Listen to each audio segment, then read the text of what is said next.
Vous êtes bien sur le plateau de votre quotidienne KNF, et oui, tous les jours sur une seule chaîne, la numéro 23 de votre satellite Éclair TV. On vous donne rendez-vous à midi, 18h et 23h pour vous parler un petit peu de tout ce qui se passe en Guadeloupe, de culture, de sport et même de danse. Oui, le hip-hop, je sais que vous êtes fan de cette danse et de cette culture ici en Guadeloupe. Alors, pour en parler, je reçois encore une fois un professionnel. Romano Lustig est avec moi sur le plateau.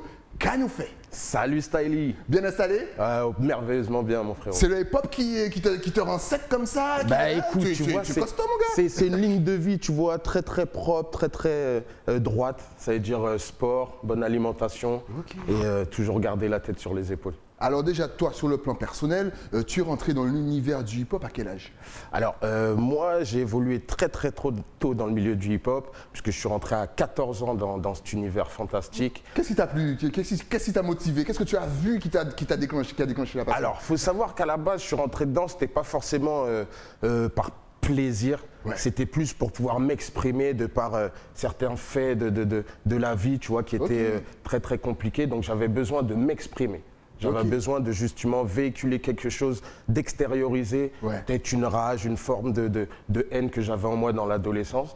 Et justement, une fois que j'ai commencé à me mettre à l'écriture, j'ai vu que c'était une activité libératrice et protectrice justement pour pouvoir lâcher tout ce qu'on a en tête, en nous, et pour pouvoir justement se délivrer. Justement, pour celles et ceux peut-être qui ne connaissent pas, qu'est-ce que le hip-hop? Parce que c'est pas seulement une musique, on est très fan de ça ici, mais c'est aussi une culture, c'est une façon d'être, de vivre, de marcher, de manger. Est-ce que tu peux nous décrire un petit peu tout ça? Alors, je vais te dire, le hip-hop, c'est tout un art, c'est toute une culture, c'est un mode de vie, un état d'esprit.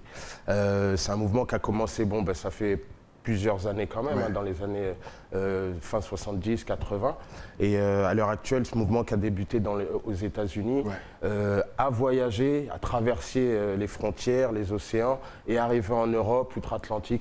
Et justement, les gens se sont imprégnés d'une culture qui venait de la rue, du ghetto, pour émerger, sortir justement tous les on-dit, toutes les revendications que certaines personnes avaient envie.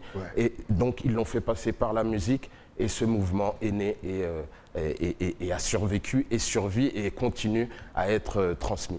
Et c'est bizarre de le voir quand même comme ça, parce que comme tu dis, il vient de la rue. À une époque, c'était assez décrié, que ce soit la danse, que ce soit les lyrics. Et là, je ne sais pas pourquoi, j'ai l'impression qu'on retrouve le hip-hop partout. La danse se mélange à celle de l'opéra, aux activités artistiques. Comment tu expliques ça? Alors, ce phénomène-là, c'est vrai qu'il est très intéressant à décrire, puisque effectivement, à la base, c'était un mouvement de paria. Celui qui faisait du rap, qui était dans le mouvement hip-hop, qui graffait sur les murs, qui voilà, tout ce mouvement-là, tu vois, il est propre à plusieurs disciplines. Et une fois que tu intégrais, peu importe la discipline, que ce soit le graphe, la danse, l'écriture, b-boy, le skate et compagnie, tu étais pointé du doigt. Du genre, mal maqué, bandit, le gars il fait rien de sa vie. C'est plus, même pas un loisir, même pas une passion, c'est être dépravé dans la rue, tourner sur la tête et faire n'importe quoi. Et qu'au final, avec le temps, comme tu dis, les esprits ont évolué. Et à l'heure actuelle, comme tu disais tout à l'heure, on est arrivé à des ambiances philharmoniques mélangées avec du rap. Le rap a intégré des opéras, il a intégré des conservatoires. Le rap, le mouvement hip-hop, le rap en lui-même est devenu la musique la plus écoutée au monde. Donc, qui fait qu'on ne peut pas passer à côté, on ne peut pas la contourner. Comme on dit, c'est incontournable. C'est incontournable. Vous allez comprendre pourquoi, le petit clin d'œil tout à l'heure, forcément. Exactement. Alors justement, comment est-ce que tu décris maintenant le rap en Guadeloupe? C'est-à-dire qu'on a l'impression aussi que dans les années 90, c'était vraiment présent. En plus, on a grandi avec BET, on dansait, on chantait. Après, ça s'est un petit peu reculé au niveau de la danse, mais au niveau de la musique, ça a toujours été là. Et là, on a l'impression que ça revient très fort, qu'il y a énormément de chorégraphes, de spectacles. Enfin, en tout cas, ça revient. Comment là encore expliquer ça? Alors, effectivement, en Guadeloupe, à l'époque, on avait énormément d'émissions spé, même en métropole aussi, donc qui étaient rediffusées ici. On avait Parano Refrain, tu avais comme tu dis les émissions sur BET qui tournaient en boucle, des projets américains, français, enfin ça tournait à gogo. On avait énormément d'informations sur ce sujet-là. À l'heure actuelle, il y a eu une petite baisse pendant une période où, comme je te disais tout à l'heure, ce mouvement était souvent pointé du doigt du fait qu'il y ait des cas de violence sur certains événements ou des trucs comme ça. Mais au final, c'est en train de revenir, malgré que le Covid à baisser aussi cette activité qui est une activité publique et donc qui ramène du monde, donc qui fait à l'heure actuelle on ne peut plus se réunir comme on le pouvait à l'époque, mais ce mouvement a légèrement freiné cette passion, ce mouvement hip-hop, mais à l'heure actuelle, comme tu dis, il est en train de revenir de plus en plus belle avec énormément de spectacles mis en place, d'entrepreneurs qui ont envie de mettre le pied à l'étrier pour monter justement ce mouvement-là. Et donc, ça fait du bien de savoir qu'il y a beaucoup d'acteurs qui continuent à entreprendre, qui ramènent leur pierre à l'édifice pour que ce mouvement reste magnifique et puisse apporter à notre jeunesse guadeloupéenne. Et justement, comme ça revient, il y a des formations professionnelles pour vous. Et oui, si vous souhaitez vous former au hip-hop, et oui, Incontournable est là. Donc, qu'est-ce qu'Incontournable? Est-ce que c'est une association, une entreprise? Quand est-ce que ça a vu le jour? Dis-nous tout. Alors, Incontournable, c'est bon, voilà, c'est une entité merveilleuse, si je puis te dire, Styly, dans le sens où notre équipe donc, de TKF, donc le collectif TKF, qui a été monté donc, en métropole, qui compte énormément d'écoles de danse sur toute la région Île-de-France, sur toute la France entière, sur la Guadeloupe aussi. Donc ce collectif a eu la bonne idée de se poser les bonnes questions à travers la culture et l'avancée dans le hip-hop, dans la danse hip-hop en Guadeloupe. Et on s'est aperçu qu'on n'avait aucune formation professionnelle certifiée où on pouvait sortir avec un diplôme de certification légale et des compétences vraiment onéreuses pour pouvoir se développer plus tard. Il n'y en avait aucune en Guadeloupe. Alors que quand tu regardes en métropole ou dans le monde entier, tu as énormément de formations aguerries de ce type-là, que ce soit à Bordeaux, à Paris, à Toulouse. Il y en a à gogo, à gogo. Tu sors de là, tu es un nouvel homme forgé, bien fort, tu peux travailler dans tous les domaines, tellement ça va, on travaille dans plusieurs secteurs d'activité. Les listes d'enseignement sont très très larges, très très vastes, qui fait que ça permet de développer énormément de choses, humainement parlant et artistiquement parlant. Ah, c'est bien, c'est-à-dire que si je viens faire une formation chez vous, j'ai l'équivalent d'un diplôme qui me permet peut-être d'aller postuler dans une troupe justement qui fait un spectacle et qui ne prend que des professionnels? Tout à fait. Alors déjà, dans un premier temps... Ça y est, c'est parti. Alors là, les gars, le plus longtemps que j'en rêve. Déjà, tu vas sortir. Et déjà, je vais sortir bien baraqué comme lui. Et ensuite, je vais aller me mettre sous les mains, faire... tu vois tu vas faire comme l'artiste de danse junior qui marche sur les mains. Mais on va en parler de ce qu'il faut au niveau physique pour faire ça. Parce que, et mine de, avant, on faisait ça parce que c'était très physique. Quand on était jeune, on adorait se mettre sur la main, faire des saltos. C'est pour ça aussi qu'on kiffait la danse hip-hop. Mais voilà, il fallait rester sport aussi. Il fallait avoir du gainage, il fallait faire de la muscu au niveau des bras, des épaules. C'était compliqué, les gars. Il fallait avoir du dos. Du dos. Vous croyez qu'on n'a pas vécu? Alors, les abdos, c'est pas un abdal. Non. C'est des abdos. C'est la sangle abdominale déjà. Mais tu danses aussi, toi? Alors, c'est-à-dire que moi, à la base, lorsque j'ai commencé il y a 26 ans, comme je te dis, ce mouvement hip-hop, il englobe énormément de choses. Donc, tu avais les danseurs, tu avais les graffeurs, tu avais les lyricistes, tu avais les DJ, tu avais les beatboxers. Et donc, pour le coup, lorsqu'on commençait à l'époque, on était obligé de toucher à tout. Donc, j'ai commencé effectivement par la danse, par faire 2-3 graphes, le dessin. Après, en vrai, par la suite, c'est vraiment l'écriture qui m'a plu et je me suis spécialisé dans ça. J'ai aussi fait 2-3 sections de DJing, tout ça pour apprendre, pour toucher un petit peu. C'est important, il faut toucher à tout. Parce qu'en même temps, lorsque tu organises des soirées, si tu as un DJ qui te plante, arrivé à un moment, tu te rends compte que tu peux tout faire. Tu peux tout faire. Parce que t'en as exactement, tu vois. Voilà. Donc à ce niveau-là, je suis passé par tous ces arts différents. Et par la suite, comme je te disais, je me suis spécialisé dans l'écriture. Mais voilà. Excellent. Voilà. Alors la formation, elle se passe comment? Déjà, je crois que ça commence... là, on est en novembre, là, ça n'a pas tardé à commencer. Alors, on a une première session de préparation qui commence le 8 novembre et qui finit le 13. Donc alors, ça, c'est une petite session de préparation qui va englober des cours de danse, avec des cours de gros cas aussi, puisque c'est bien ça. La liste d'enseignement qu'on propose avec Incontournable, elle est assez large, puisqu'il faut vraiment savoir qu'on ne va pas puiser uniquement dans la conception de danse artistique. On va aller aussi puiser sur tout ce qui est cours sur l'environnement, cours sur l'histoire de la Guadeloupe, des développements d'arts martiaux, notamment par des sessions de taekwondo, puisque ça développe aussi une certaine discipline, ça transmet aussi un certain art de vivre. Donc ça te permet aussi, toi, après, de te canaliser et de pouvoir voir les choses plus clairement. Donc je te disais, histoire de la Guadeloupe, environnement, cours de gros cas. Gros cas. C'est extraordinaire pour celles et ceux qui commencent à penser, ouais, mais ils dansent sur le hip-hop, ça vient pas de chez nous. Et ben voilà. Tout à fait. Et puis il n'y a pas plus beau que du hip-hop sur du gros cas. Exactement. Honnêtement, les gars. Oh là là. Donc première session du 8 au 13. Du 8 au 13. Et donc avec le gros cas aussi, l'enseignement, il passera par la danse, par la musique et par l'instrument. Jouer aussi, faire en sorte d'apprendre à jouer. C'est vraiment global en fait cette formation aussi. Exactement. C'est une formation culturelle et vraiment entreprenante, justement pour former des futurs entrepreneurs de demain à travers cette formation.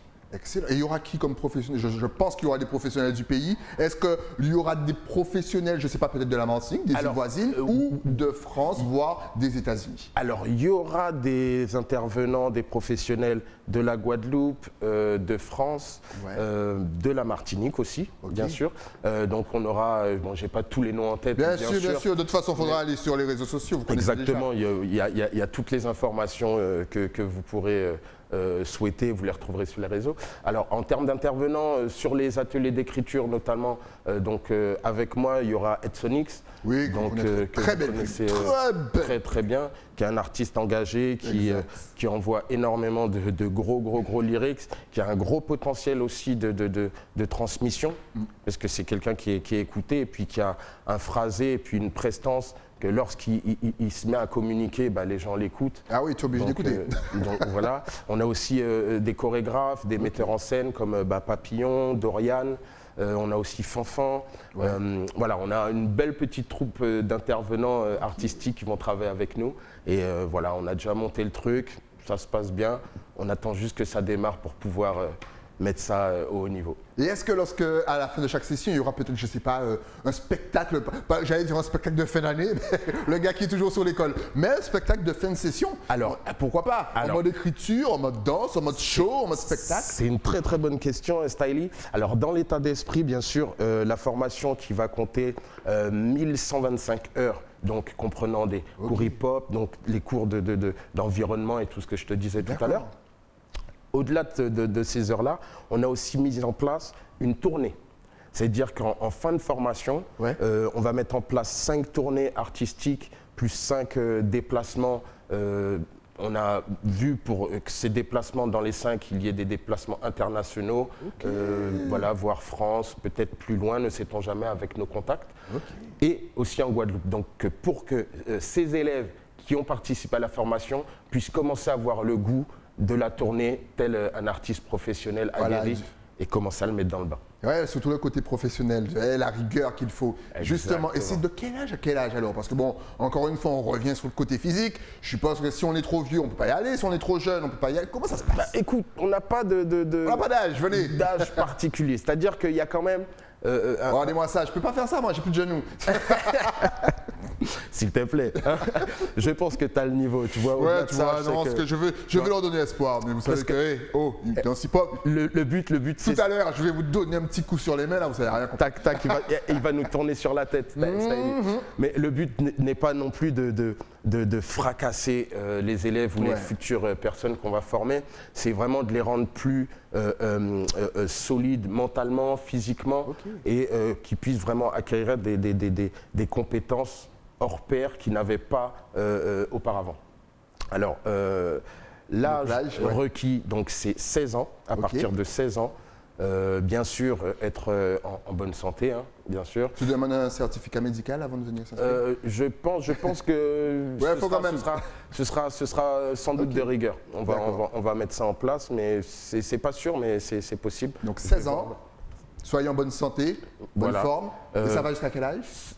On n'a pas d'âge particulier. Bon, après, il faut savoir suivre. Tu ne vas pas venir à 85 ans pour faire un bootcamp de 2 semaines. Allez, t'es levé à 5 h du matin. Allez, il est temps d'aller courir. À 5 h du mat, sérieux? Mais écoute, en fait, dans des formations, le bootcamp en lui-même aussi, dans la rigueur, la discipline, il tient à te faire te lever assez tôt. faut quand même se lever. Ça veut dire de qu'il y aura des sessions où il faudra se lever tôt? Il y a des sessions où il faut se lever tôt, Mais effectivement. tôt, c'est quoi? Pour toi, tôt, c'est quoi? Tôt, c'est 5h du mat, tôt, c'est 9h, 10h. Ah non, 9h, 10h, là, c'est déjà bien trop tard. Là, il y a déjà toute la matinée qui est passée. Dans la Si vous êtes comme moi, si pour vous, 10h, c'est comme 6h du matin, big up à vous. Alors, bon, je vais pas dire que Styly c'est un fumiste ou un grand dormeur.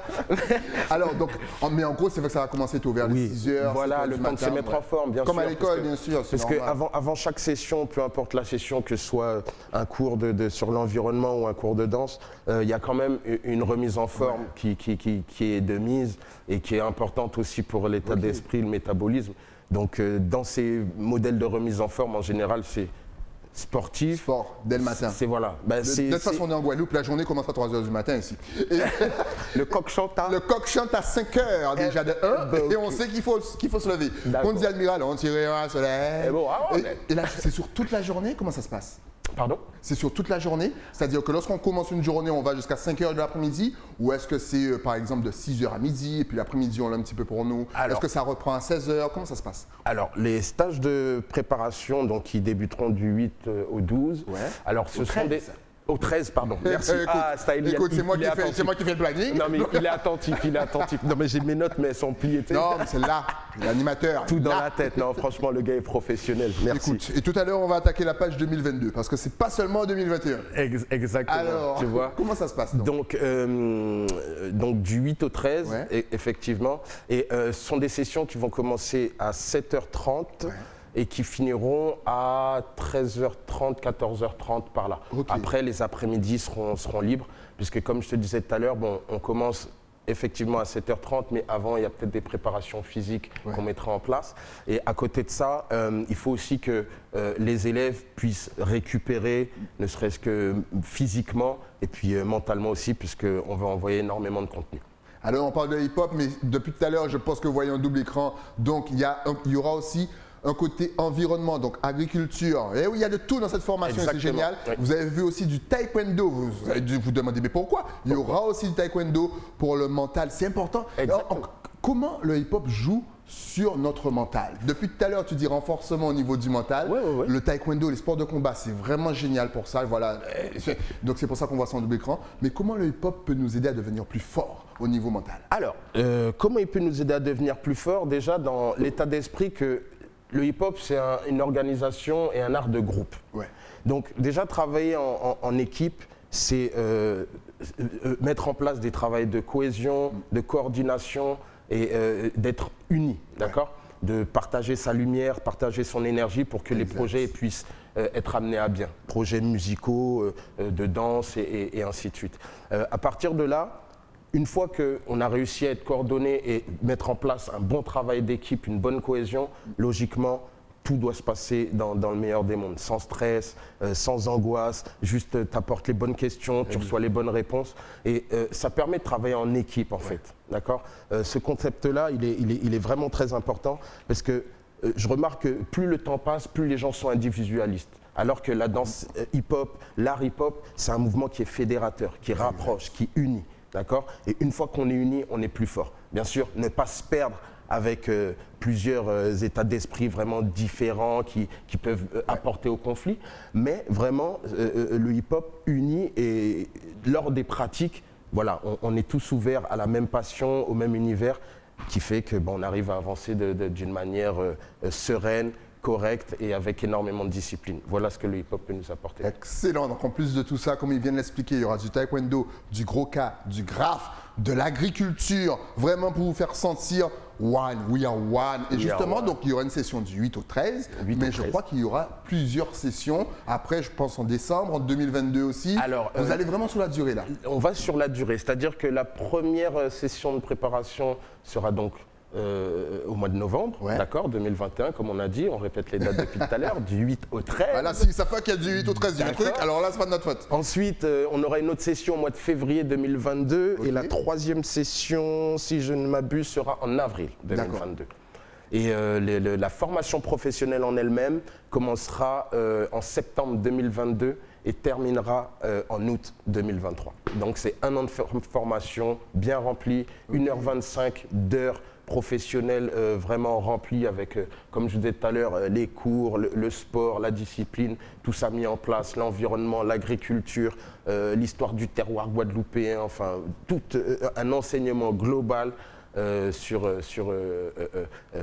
l'univers guadeloupéen et sur ce qu'on a envie de développer pour rendre justement ces élèves plus forts. C'est fou ça, parce qu'on a l'impression qu'on va prendre du hip-hop, mais en mode caribéen, en mode Guadeloupe. Ça, encore une fois, n'hésitez vraiment pas à vous rapprocher, à peut-être vous inscrire si vous voulez participer. C'est extraordinaire. Et puis après, vous aurez votre diplôme qui vous permettra d'aller un petit peu partout et de pouvoir bosser. Si vous voulez rejoindre une troupe qui demande que des professionnels, eh bien les gars, incontournable, vous a formé. Donc vous êtes parfait, vous êtes bien. Puis il y aura des têtes d'affiche comme Ed Sonix. Justement, toi qui étais dans l'écriture et dans le monde hip-hop, est-ce que tu penses que ces lyrics qu'on avait un petit peu, qui étaient engagés, qui étaient conscients, ben, aujourd'hui ça manque quand même? Alors effectivement, après bon, les temps changent, donc je ne peux pas en vouloir non plus à l'industrie ou aux artistes, puisque à l'heure actuelle c'est plus business, d'accord? À l'époque on était vraiment, je pense qu'on avait plus de mélomanes à notre époque que l'heure actuelle. La musique est devenue business. Cela dit, c'est vrai que dans le discours, principalement, les médias véhiculent ce que les gens ont envie d'entendre, d'accord? Donc, une fois qu'il y a une demande, le média est obligé de se plier à cette demande-là. Je ne peux pas non plus en vouloir, puisque c'est un fonctionnement qui tourne comme ça. Voilà. Le seul truc que je peux reprocher, c'est qu'à côté de ça, il y a énormément de personnes qui font des lyrics conscients, qui font un travail musical de fond pour apporter justement un concept positif, une lumière sur certaines personnes qui n'ont pas forcément de réponse à telle ou telle chose ou tel mode de vie, et que ces personnes-là ne sont pas mises en avant, alors qu'il y a vraiment du très lourd.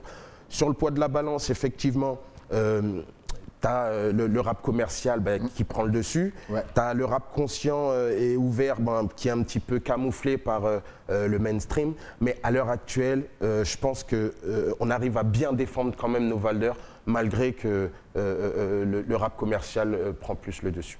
Alors si je ne sais pas du tout danser, là je vois des vidéos, là par exemple celle-là, et que je viens dans une formation, je vais prendre combien de temps pour atteindre, bon, je ne vais pas dire ce niveau, mais au moins un niveau raisonnable où on peut m'enregistrer et je ne suis pas trop ridicule à l'écran? Alors, j'ai envie de te dire, Styly, déjà à la base, lorsque tu viens pour t'inscrire à cette formation, je pense que tu ne peux pas arriver les doigts dans le nez, genre, est-ce que tu as déjà dansé? Non, j'ai jamais. C'est important ça, voilà. Donc, il y a quand même des bases, tu vois, un minimum. Je pense que quelqu'un qui va arriver à cette formation, il aura déjà pris des cours de danse au préalable. Il aura déjà quand même une certaine connaissance sur certains pas, il aura des bases. Voilà. Une fois avec nous lors de la formation, la mise en place des exercices et de ce qu'on va te faire acquérir, je pense déjà en 2 mois, tu auras une vision des choses qui va déjà changer et qui va déjà te propulser dans un autre univers. Donc l'univers déjà d'avoir envie de progresser et d'avoir envie d'entreprendre et d'aller plus loin. Ensuite, au bout de 4 à 6 mois, je pense que si on t'a montré comment tourner sur la tête, je pense que tu sauras le faire sans problème. Il adore le tourner sur la tête. J'adore ça. Il veut me voir, mais oui, mais ça sera après le générique. J'aimerais bien voir tes cheveux, tu vois, faire et les gars, mais qu'est-ce que j'ai fait ça quand j'étais jeune? Vous savez même pas. Et on allait à Rivière-Sans-Sous-les-Roches pour s'entraîner. Déjà pour le salto arrière, arriver dans le sable. Et je parle à tous mes connaisseurs. Et quelque chose aussi qu'il faut dire, c'est que l'univers hip-hop en lui-même, il n'a pas besoin de grands investissements. Hormis lorsque on rentre dans la musique et qu'on commence à investir dans les studios. Mais avant ça, voilà, pour faire de la danse, tu as besoin d'un playground, tu mets un petit tapis, c'est bon, tu danses sur la tête. Pour écrire un texte, prendre un cours de slam, de faire de la poésie, un stylo, une feuille. Pour faire de la musique, bah, écoute, tu prends même des bouteilles, 2-3 capsules, 2-3 bâtons. Tu es déjà sur un ton musical, tu peux freestyle, un petit coup de beatbox. Tu vois ce que je veux dire? Après, voilà, cet univers, en fait, il est tellement large qu'on a pu le développer sans rien, sans investissement. C'est par la suite que ça commence à être financier. Voilà, il y a ce côté un petit peu économique qu'on prend en compte, puisqu'il faut du matériel. Comme là, on est sur un plateau TV merveilleux avec Claire TV. Et il y a quand même un bel investissement. Tu vois, il faut les lumières pour mettre nos invités à leur propre valeur. Exactement, exactement. Il faut le minimum. Tu vois, merci à vous d'ailleurs. Écoute, tu vas ressortir tout jeune. Regarde ça. C'est pas que t'es vieux, mais tu vas ressortir encore plus jeune. J'espère qu'on me voit. Tu auras 12 ans. Tu auras 12 ans à l'écran. Quand tu vas te voir devant la télé, tu vas dire non, c'est pas moi. J'espère qu'on me voit sous mon plus beau profil aujourd'hui. Mais t'inquiète pas, on te voit en HD. Ouais, voilà, super. En tout cas, si on veut maintenant, parce que là, tu nous as tout bien expliqué, on rappelle encore une fois que ce n'est pas seulement purement hip-hop. Il y aura du hip-hop, mais il y aura du gros cas, il y aura des sports de combat, il y aura de l'agriculture, il y aura l'histoire de la Guadeloupe et il y aura bien sûr des cours de graphe, des cours d'écriture. Vous aurez des guests. Bref, si on veut s'inscrire maintenant, est-ce que tu es connecté sur les réseaux sociaux? Est-ce que tu as Facebook, Instagram? Est-ce qu'on peut aller sur l'Instagram des intervenants qui seront là? Dis-nous tout de toute façon. Regarde, ça va s'afficher juste ici. Juste ici, voilà. Alors, incontournable. Incontournable, exactement. Alors, on a sur le Facebook, incontournable, voilà, en toutes lettres. Ensuite, on a l'Instagram. On a l'Instagram de Papillon, donc comme je vous disais tout à l'heure, qui est le concepteur de ce projet, d'ailleurs. Donc qui est prof de danse, professionnel, entrepreneur et comment dirais-je, activiste aguerri dans ce mouvement-là. Et d'ailleurs, je le salue, il est actuellement à Toulouse où il est sur une grosse formation avec ses élèves. Et Toulouse et Montpellier, ça danse fort là-bas. Ah oui, exactement. On salue la paillade. Voilà, donc un gros big up à vous. Et donc voilà, et Romano Lestic, donc mon Insta personnel. Alors bah écoute, j'ai envie de te dire, on vient de passer une demi-heure avec lui. Donc si vous ne savez pas qui c'est, en tout cas voilà, franchement sur Instagram engagé. Vous êtes partout, incontournable, Papillon, vous y allez, puis sans oublier Romano _ le _ stick _ officiel _ vous avez tout. Eh bien ok, c'est carré. En tout cas, ce fut un réel plaisir de te recevoir. Si tu avais juste un dernier message à faire passer à toute la Caraïbe, de la Guadeloupe à la Martinique, en passant par Saint-Martin, en n'oubliant pas la Guyane, bien entendu, et la Réunion, même s'ils sont loin, Antigua, Saint-Vincent, The Viaille, et Sainte-Lucie, Barbade, Trinidad. Il faut que je les nomme tous, sinon ils vont m'engueuler. Ta caméra est juste là. Alors, gros big up à vous, toutes les frères et sœurs, tous les sisters. J'ai envie de vous dire, à l'heure actuelle, le but c'est d'entreprendre. Nous, l'objectif c'est vraiment de mettre notre pierre à l'édifice pour que la Guadeloupe, pour que les îles environnantes aient envie d'entreprendre, envie de faire, envie de se développer, de ne pas attendre sur les autres pour pouvoir arriver à un petit quelque chose. Là, on vous propose d'arriver à un grand quelque chose dans un état d'esprit personnel, dans un état d'esprit de compétition, dans un état d'esprit de lumière pour pouvoir se développer et aller encore plus haut, au-delà de ses capacités. Voilà, je tiens à remercier Styly, gros big up à Éclair TV, on a passé un super bon moment, incontournable, et là pour, comme je vous disais, vous mettre vraiment fort, mettre la pierre à l'édifice pour que la Guada soit encore plus soudée. Merci à vous pour votre écoute. Merci à toi, Styly. Et merci à toi, parce que franchement, le travail que vous faites est extraordinaire. On le fait, encore une fois, on va répéter, mais ne pas rester seulement dans l'hip-hop. Intégrer le gros cas, notre culture, apprendre peut-être aux plus jeunes l'agriculture, l'environnement, ça c'est génial. Des cours d'histoire, encore une fois. C'est vraiment, n'hésitez pas à vous inscrire. Si vous avez 16 ans, la première session est du 8 au 13. Après, vous restez connectés. Rendez-vous en 2022. Ça, franchement, on a hâte de voir déjà le spectacle de fin d'année, de fin de session. Exactement. Et puis encore une fois, ça vous renforce mentalement. Le fait de travailler en équipe et compagnie, vous allez voir mentalement, si vous êtes en mode déprime à cause de tout ce qui se passe, vous verrez, ça va vous faire le plus grand bien. Exactement. Merci à toi, merci à toute l'équipe. Merci à toi, Dès qu'il y a une petite nouveauté, tu repasses sur le plateau. On en reparle tranquillement. On se fait ça en famille. Oh, bien, t'as vu, si j'avais pas d'émission derrière, j'aurais encore continué. On aurait parlé du pop pendant des heures, on aurait parlé des anciens, on aurait parlé de Tupac. Mais malheureusement, il faut que je reçoive mon prochain invité. Eh oui, donc je te dis merci. Merci à toi. De 8 au 13, attends, là c'est l'heure d'aller faire sur la tête. J'envoie la pub et je fais ça sur la tête. Merci à toi. Merci à toi et bonne session. Nous, on se retrouve avec un nouvel invité, bien entendu. Mais ça, c'est après la pub. À tout de suite.